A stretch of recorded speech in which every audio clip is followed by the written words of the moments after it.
8. ¿Cuál de los géneros dermatocitos es responsable de la tiña capitis?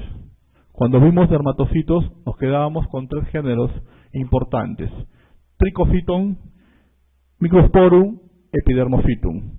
Trichophyton, Microsporum, Epidermophytum. Y vimos incluso que ya existen trabajos en nuestro medio que establecen que la principal causa es atribuible a Microsporum canis. En Sudamérica hasta el 80%. Pero también es importante que los dermatocitos pueden ser como agentes del género Trichophytum, ¿no? Trichophytum también.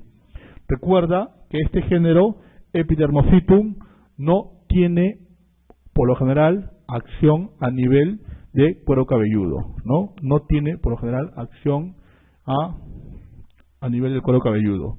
Por lo tanto, géneros de dermatocitos responsables de tiña capitis: Trichophytum y Microsporum. Trichophytum más frecuente en Norteamérica, en Europa, y Microsporum más frecuente en Sudamérica o en nuestro país. Respuesta E. 9. La tiña capitis se caracteriza clínicamente por tiña capitis en niños, lesiones alopécicas en placas con leve o escasa inflamación, ¿no? Ese es el contexto. A ver, veamos. Tiña capitis se caracteriza clínicamente por pústulas. No tiene pústulas. Si tiene pústulas, tienes que pensar en querión. B.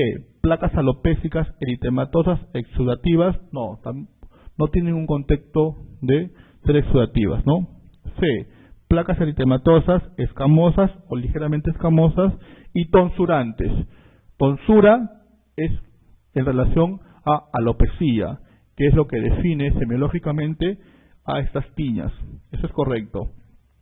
Placas alopécicas infiltradas, placas costrosas, aspecto crateriforme con lesiones papulopustulosas. Esta es la descripción típica de querión de Celso, ¿no? Entonces, respuesta C. Placas eritematosas, escamosas y tonsurantes. 10. El querión de Celso se caracteriza por... Entonces, hemos dicho de que los dos tipos importantes de tiña en relación al cuero cabelludo, la tiña capitis clásica, ¿no? Que hemos visto las descripciones, alopecias, ligeramente escamativas, sin un componente inflamatorio importante. Pero el querión de Celso es todo lo contrario, ¿no? Entonces, en querión de Celso lo que vemos es que es una reacción de hipersensibilidad, es una foliculitis, con un componente dado por pústulas, por secreción seropurulenta, por zonas inflamatorias, que semiológicamente te dan el signo de la espumadera, habíamos mencionado, signo de la espumadera, que viene a ser cuando tú tienes contacto con estas lesiones, la emanación de la secreción purulenta.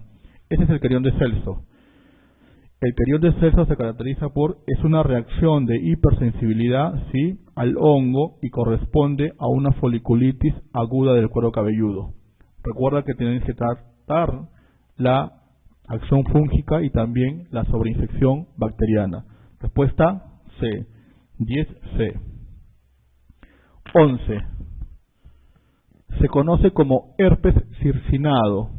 ¿Recuerdas que cuando vimos las tiñas había sinonimia? ¿Recuerdas?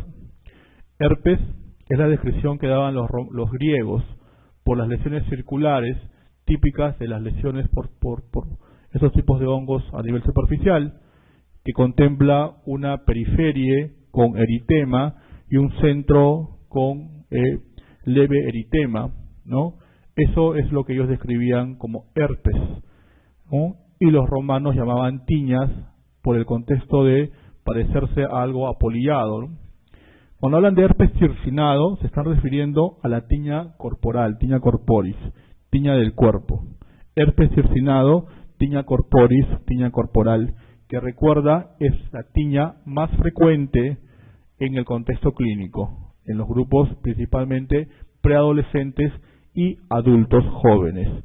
Herpes circinado, nos estamos refiriendo a tiña corporis o tiña del cuerpo, que es la tiña más frecuente. 12. ¿A cuál de las formas clínicas de tiña de los pies se denomina pie de atleta? Cuando vimos pie de atleta, vimos que había varios componentes clínicos había unas formas más frecuentes que era a nivel interdigital o a nivel intertriginoso, que es lo más frecuente, que está en relación, habíamos dicho, más frecuentemente en hombres y tiene relación también con actividades ocupacionales y es de difícil tratamiento por la recurrencia o por no tratar las causas de fondo principalmente relacionadas a humedad, ¿no? Entonces, la forma clínica más frecuente de los pies que se denomina pie de atleta es la forma interdigital. Interdigital. Respuesta D. 13. ¿Cuál es el agente causal de la mayoría de casos clínicos de tinea capitis en Sudamérica? Entonces, cuando hablamos de tiña, nuevamente dos géneros importantes, Trichophytum y Microsporum, ¿no? En general, cuando hablamos de dermatocitos, son tres géneros, Trichophytum, Microsporum y Epidermophytum, ¿sí? Cuando hablamos de tiña capitis como tal, dos géneros importantes, Trichophytum y Microsporum. En Sudamérica o en el país, lo más frecuente es Microsporum, Microsporum canis, trabajo estableciendo la etiología hasta en el 80% de los casos. El agente causal de la mayoría de casos clínicos de tinea capitis en Sudamérica es Microsporum canis. Microsporum canis. Por eso que la forma de presentación más frecuente de la tinea capitis es la tinea capitis microspórica, porque el género más frecuentemente involucrado es Microsporum y la especie Microsporum canis. Respuesta A, Microsporum canis. 14. El agente etiológico de la tiña negra. Recuerdan, cuando vimos tiña negra pensábamos en afectación a nivel de las palmas, ¿no? Las palmas, lesiones hiperpigmentadas, que respondían a los tratamientos tópicos y que generalmente estableciéndose una adecuada eficacia. El agente etiológico era un nombre un poco complicado, tienes que memorizarlo. Exophiala warnecki, Exophiala warnecki, Exophiala warnecki, tiña negra. 14. Respuesta D. Agente etiológico de la tiña negra es Exophiala warnecki. Respuesta D. Trichosporum beyeli es el responsable de... Vimos también, había descripción de infecciones por hongos menos frecuentes que los dermatocitos, que son las piedras, que básicamente piedra negra y piedra blanca tienen afectación a nivel del cuero cabelludo, ¿no? Entonces, Trichosporum beyeli es el agente responsable de la afectación llamada piedra blanca, piedra blanca, piedra blanca. Trichosporum beyeli 15C, piedra blanca. 16. La Piedraza ortae es el responsable de... Entonces, si lo anterior estábamos refiriéndonos a piedra blanca, acá estamos refiriéndonos a piedra negra, piedra negra, piedra negra, piedra negra. Acá dice tiña fábica, ¿ya? Para los que de repente... Tiña fábica es un tipo de tiña capitis que no está reportado en nuestro país o en Sudamérica, pero sí es frecuente en Europa, ¿ya? Tiña fábica, ¿eh? Es uno de los tipos de tiña capitis que no es frecuente en nuestro país, pero sí tiene casos reportados en Europa. Es un tipo de tiña capitis. Entonces, Piedraza ortae es el responsable de piedra negra. 16B. 17. Se conoce como eczema marginado de hebra. Entonces, algo de sinonimia. Ya hemos mencionado que tiña corporis también se conoce como herpes circinado, ¿no? Igual en relación a la descripción semiológica de las lesiones en placas. Eczema marginado de hebra se están refiriendo a la tiña inguinal o inguinocrural. Eczema marginado de hebra, tiña de la ingle o tiña inguinocrural, que es frecuente en preadolescentes y adultos, es el tratamiento es tópico, solo utilizamos terapia sistémica para la recurrencia de los cuadros, ¿no? Se conoce como eczema marginado de hebra a la tiña de la ingle. Respuesta A. 18. De los patrones clínicos de micosis unguiales, ¿cuál es el más frecuente? Cuando vimos tiñas subunguiales o onicomicosis o candidiosis unguiales, habíamos establecido que había un correlato clínico en relación a la afectación de la uña, si era distal, si era lateral o si era proximal. Cuando era proximal nos estábamos refiriendo a la posibilidad de huéspedes con inmunocompromiso. Las formas más frecuentes, habíamos comentado, es a nivel distal y después a nivel lateral. Te preguntan sobre eso. De los patrones clínicos de micosis unguiales, ¿cuál es lo más frecuente? Onicomicosis subunguial a nivel distal y lateral. Tú sabes que es mucho más frecuente distal que lateral, pero acá la clave contempla los dos patrones clínicos más frecuentes: onicomicosis subunguial distal y lateral. Respuesta A. 19. ¿Qué especie de cándida es la que origina la mayoría de cuadros clínicos? La especie de cándida más frecuente en todos los cuadros clínicos que vas a ver, de candidiasis superficiales o candidiasis diseminada, sigue siendo Candida albicans. Candida albicans, que no es la única especie de cándida, eso es cierto, mira, ¿no? Tropicalis, Guillermondi, Parasixolis, glabrata, y acá no he mencionado, pero también hay una cándida importante que se llama Candida krusei, que es importante porque tiene resistencia a fluconazol, ¿sí? Ese es algo que se está viniendo repitiendo a lo largo de la ponencia porque puede ser motivo de pregunta, ¿no? ¿Qué especie de cándida es la que origina la mayoría de cuadros clínicos? Candida albicans. Candida albicans, ¿ya? Recuerda que cándida siempre va a existir sobre una causa de fondo, no solamente relacionada a calor o humedad, sino también en relación a comorbilidad o inmunodeficiencia. No solo la que tú conoces por VIH, sino también inmunodeficiencias primarias, o lo que vemos con frecuencia en nuestro medio, cuadros asociados a malnutrición o desnutrición, ¿sí? Entonces, ¿qué especie de cándida es la que origina la mayoría de los cuadros clínicos? Candida albicans. Respuesta A. 20. ¿Cuál de los siguientes no es un factor predisponente de la candidiasis cutánea? Entonces, habíamos mencionado de que siempre pensamos en cándida, va a existir un factor de riesgo o un factor predisponente para la recurrencia de estos cuadros. Te preguntan sobre eso, ¿no? ¿Cuál de los siguientes no es un factor predisponente de la candidiasis cutánea? ¿Embarazo? Claro, ustedes recuerdan la recurrencia de principalmente las formas vulvovaginales. El embarazo es una condición que considera una inmunosupresión, entre comillas, fisiológica, que establece la recurrencia de estos cuadros. Diabetes mellitus es el ejemplo típico. Habíamos visto, si son adultos, si son varones, la recurrencia de lesiones, por ejemplo, a nivel balano prepucial, en pliegues, en flexuras, candidiasis con recurrencia en relación al descontrol o a la descompensación de la diabetes mellitus. Tan importante como el tratamiento de la candidiasis es la mejoría de los niveles de glicemia. Hipertensión. ¿Tiene que ver con la candidiasis? Como un factor de riesgo, si yo soy hipertenso, tengo mayor riesgo al desarrollo de candidiasis cutánea. No hay una relación directa, ¿no? No es el cuadro como lo anterior, como un factor de riesgo importante, ¿no? Obesidad, obviamente sí, también como el tema de diabetes mellitus, y malnutrición en nuestro medio también, principalmente en las candidiasis de recurrencia en niños o en neonatos.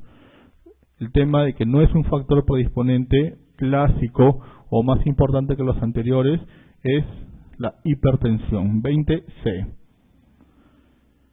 Infecciones micóticas subcutáneas. Entonces, hemos visto la importancia de la terapia antifúngica, tu arsenal antifúngico, en relación así el mecanismo de acción es a nivel de membrana, de pared celular, tenemos amplios fármacos o gran variedad de fármacos.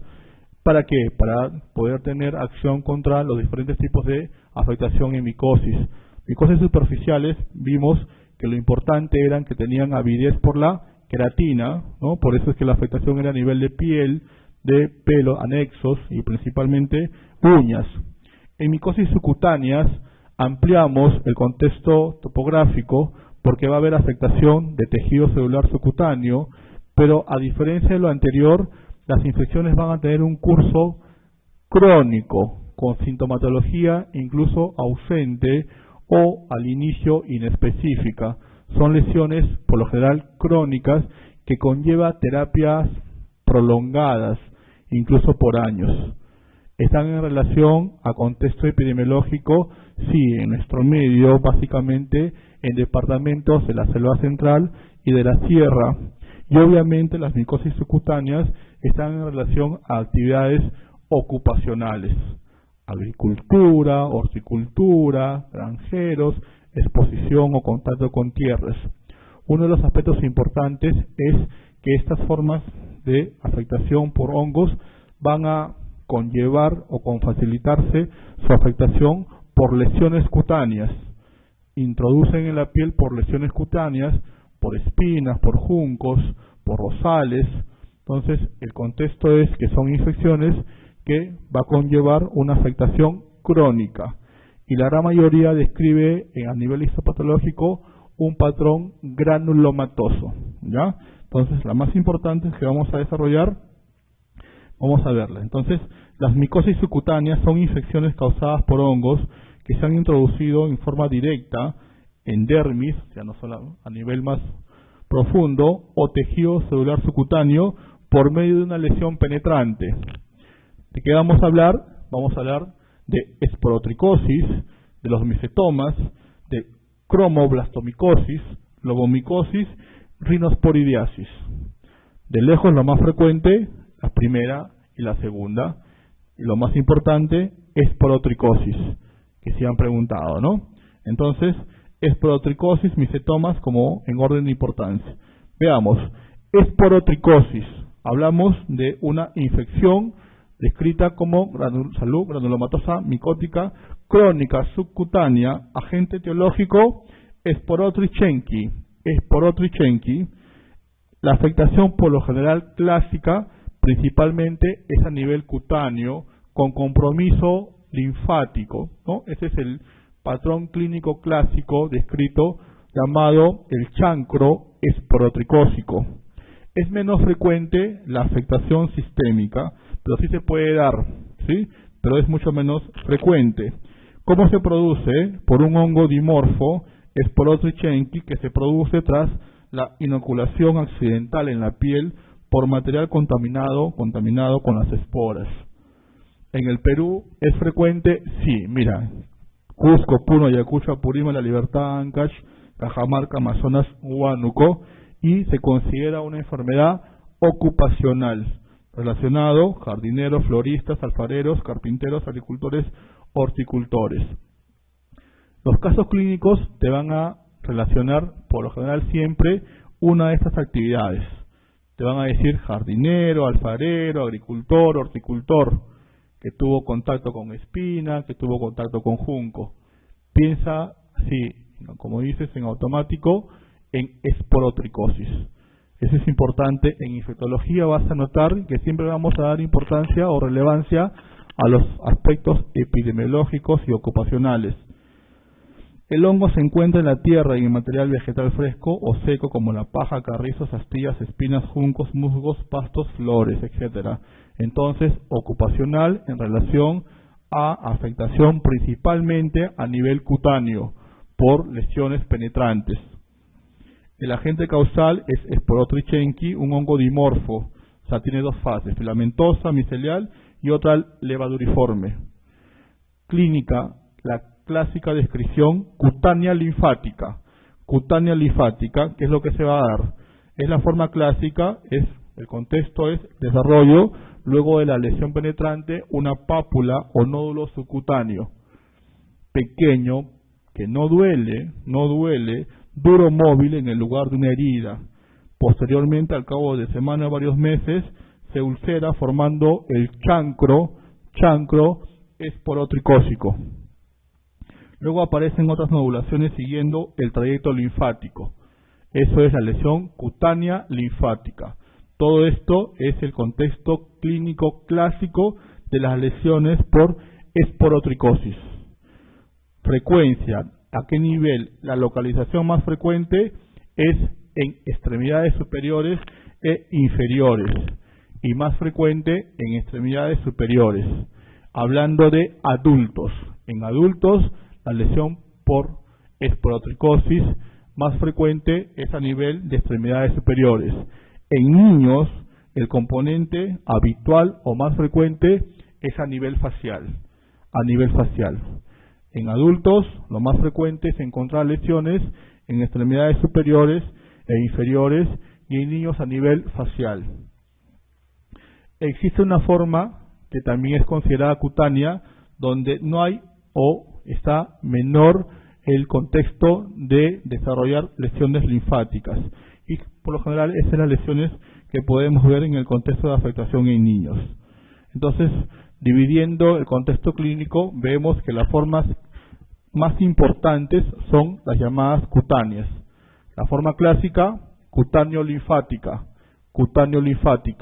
que se va a dar principalmente en adultos a nivel de miembros, principalmente miembros superiores. Contexto de una lesión nodular que se ulcera de forma el chancro esporotricósico con una diseminación o con componente linfático adicional. En niños las más frecuentes lesiones a nivel facial, pero también puede darse afectación en otros órganos o diseminada pero con menos frecuencia. Hablamos de estas lesiones.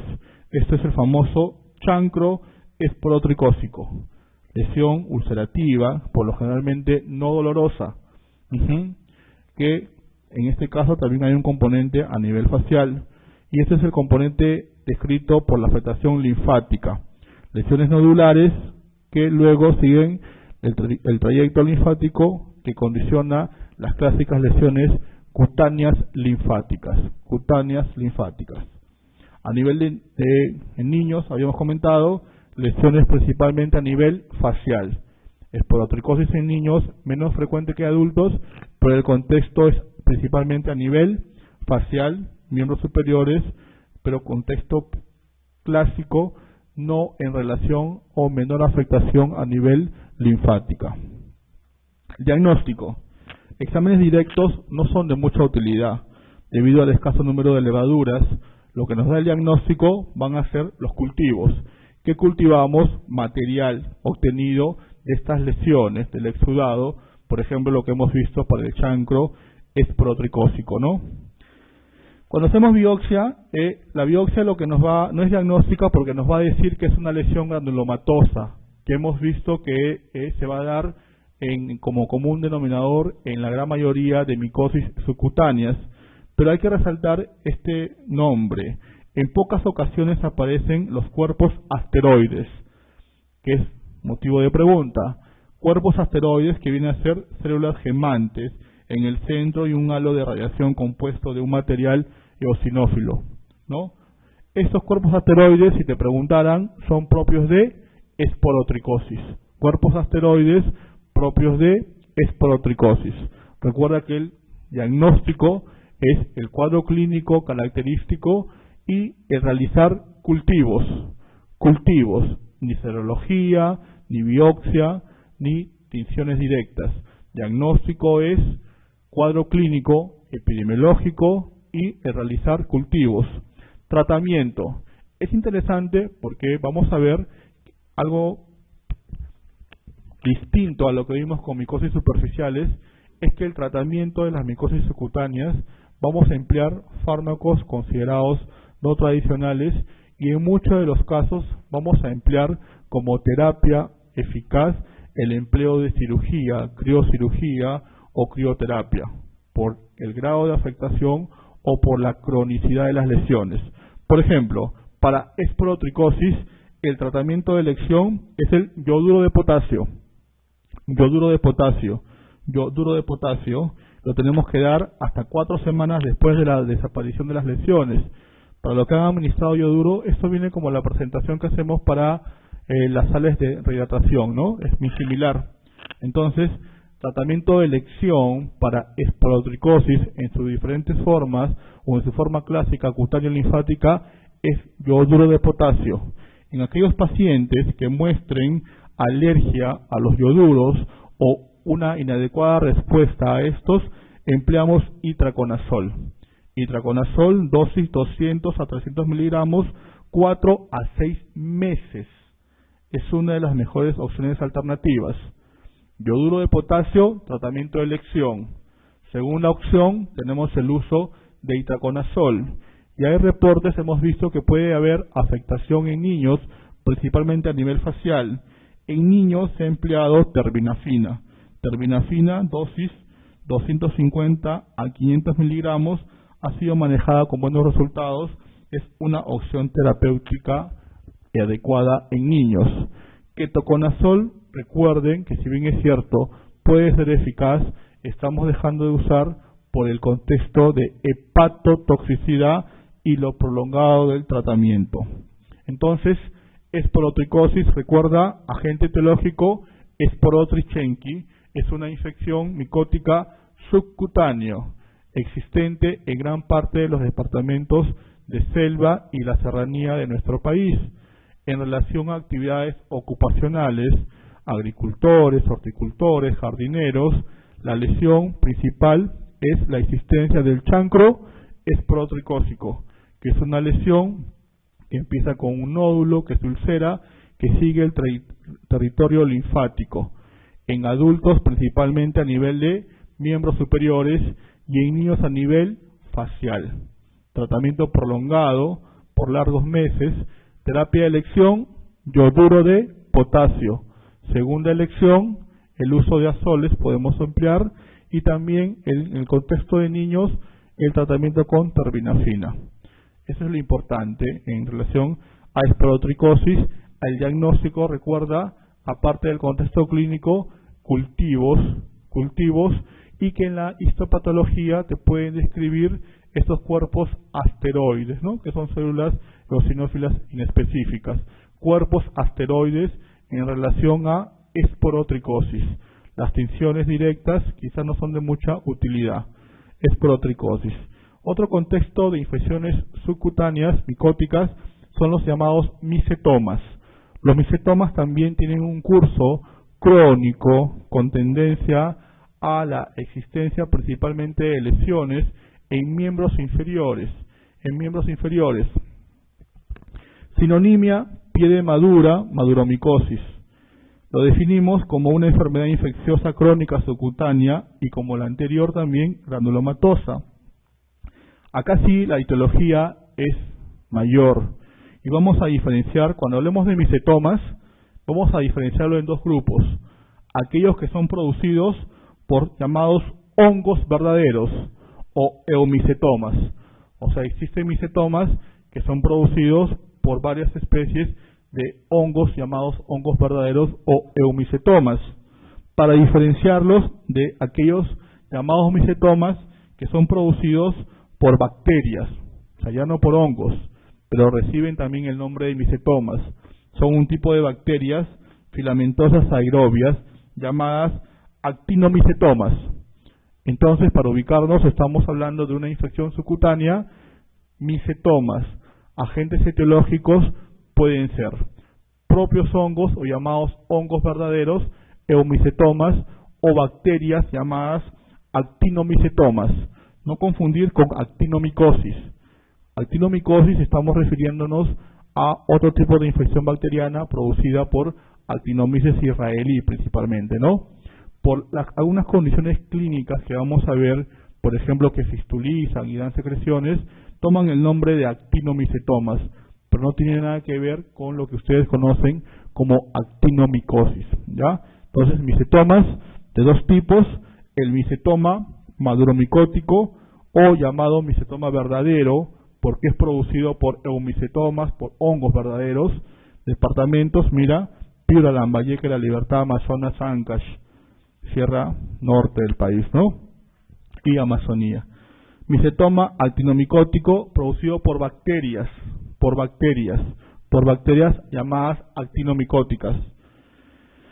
Nuevamente, el micetoma puede ser ocasionado por hongos verdaderos o micetos, llamados micetoma eumicético, o por bacterias aerobias llamados actinomicetos, micetoma actinomicético.